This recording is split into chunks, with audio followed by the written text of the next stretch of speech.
Coach Smith, up at halftime, what do you think happened in the second half? And give your opinions on today's game.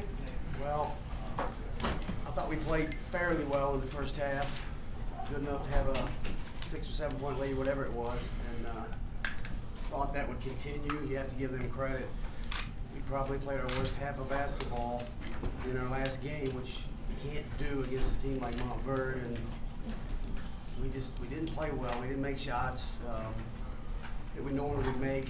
We got a little bit out of our offense, but we forced a little bit. I think we had there was some plays, some odd plays early in the third quarter, and things started turning the other way momentum-wise. I felt like we got it back a little bit, but not enough, obviously, for us to win the basketball game. But they're a good team. I thought we were the better team, but hey, maybe we weren't. But I still think we are. The season we had to win 47 games with the schedule and the travel that we have to go through. I'm so proud of my team and their effort all year. These two guys here are indicative of the rest of the team. It's tough to lose your last game when you win 47 straight. It's tough to handle. Coach, you talk about, of course, and Kevin Boyle just mentioned just a few moments ago that what type of respect he has, of course, for you, and he mentioned, and quote, if he's going to lose to anybody, he kind of would hope that it would be you. What would you say, of course, about a guy like Kevin?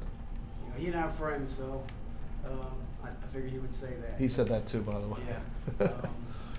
We're good friends for a long time, and I respect him. Obviously, I didn't want to lose to him today, and he's probably telling you the truth, because I know he doesn't like losing. I think if he loses to Oak Hill, I don't think it hurts him as bad. It would have hurt him today because it was in a championship final game, but we have mutual respect for each other. Our programs are similar, and they came out on the winning end today, and I just congratulate him and his team. Coach, if you'd known that, Ben was kind of out of sorts for most of the game after the fluky incident in the first quarter. If you'd known that going in, I imagine you probably would have taken it. He still got his points in the end, but yeah, at half he had 5 and 3. Right. I felt really good about that, and he got some points, and he made 4 big free throws.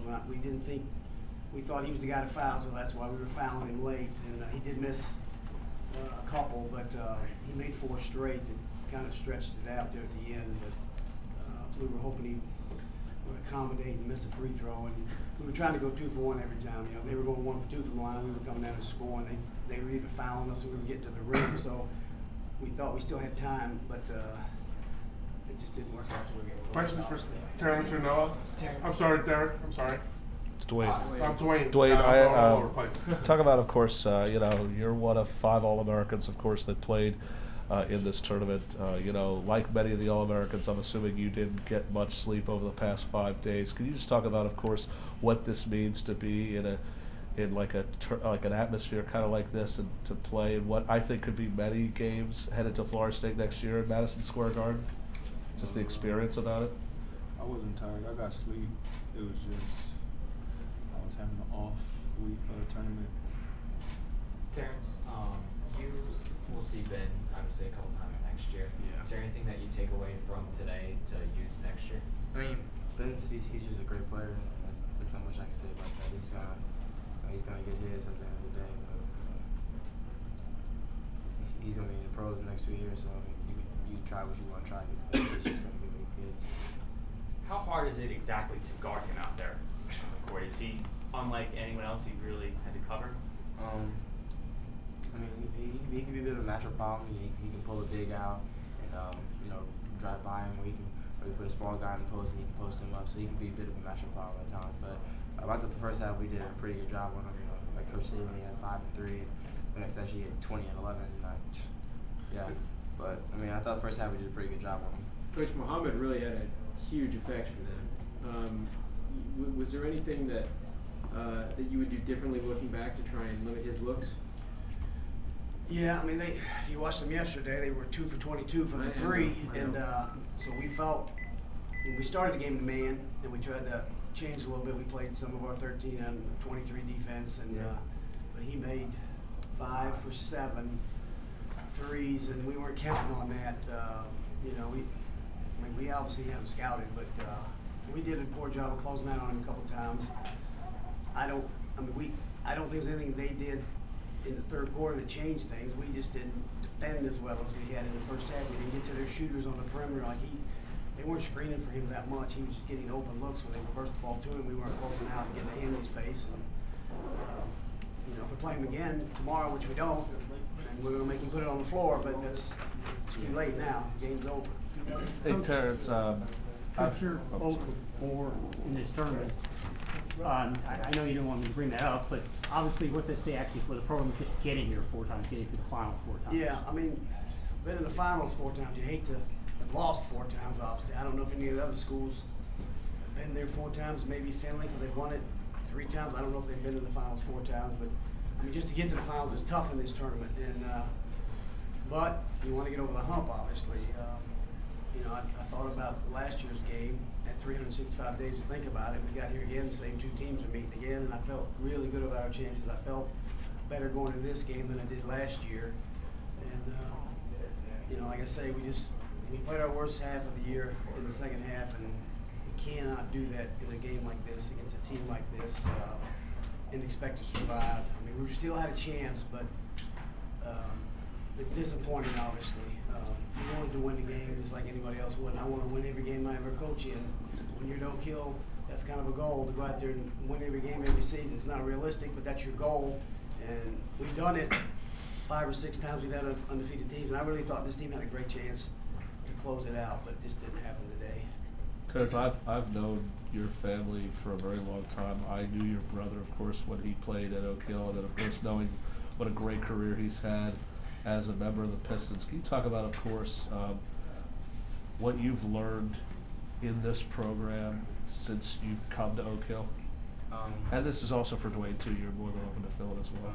Well, Paul said yesterday, and I don't know the other guys with him, they said they love to see how my game's matured over the past 2 years here, how I've slowed things down and visualized the floor a lot better than I have from my sophomore year to now. And you can't ask for a better coach in this program to play for a coach like Steve Smith.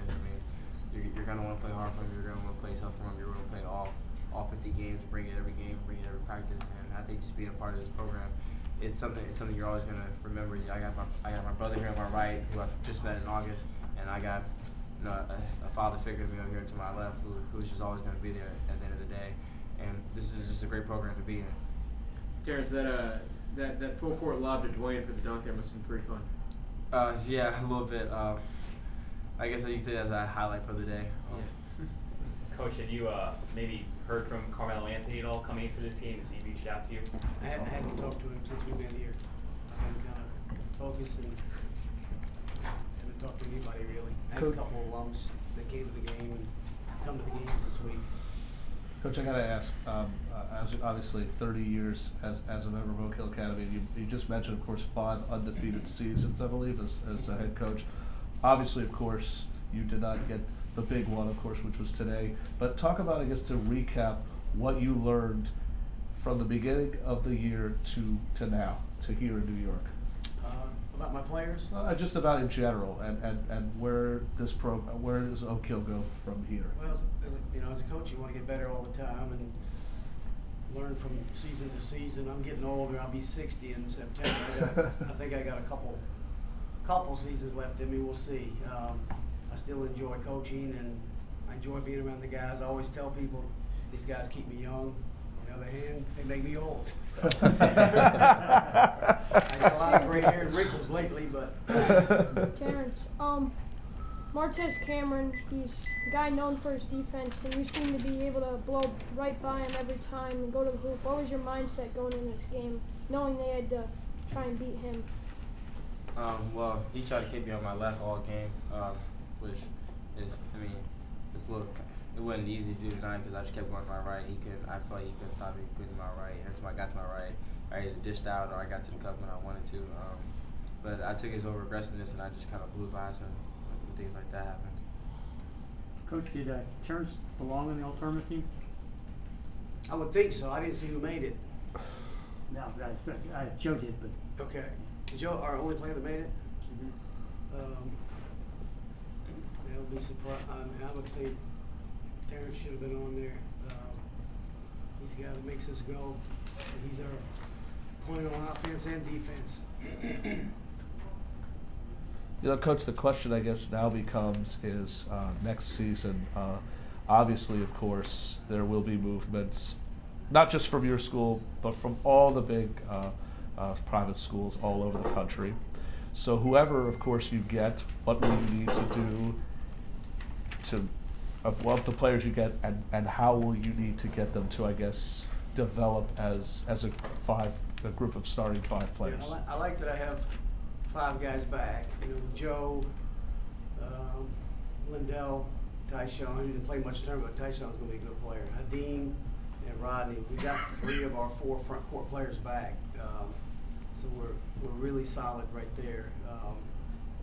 Also, we got to replace Terrence. He's been our point guard for 3 years, and I usually don't have a point guard in the program that starts for 3 years. Now I brought him in as a backup. He knows that, and he just earned a starting spot because we had injuries. You know, we had Shelton Mitchell last year who was hurt that would have played alongside Terrence, and then the year before, who was it? Nate. Oh, we had Nate Britt, and Nate.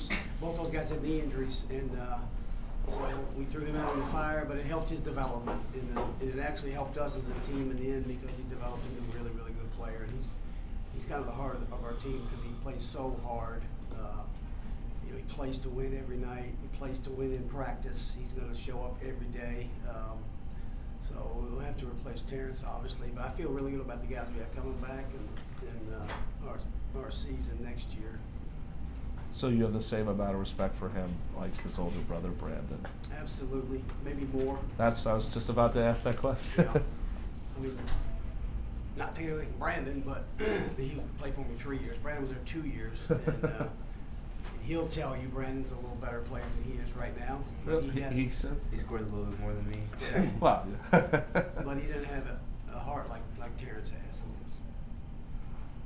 Anybody else? Thanks a lot, Coach. Thanks, guys.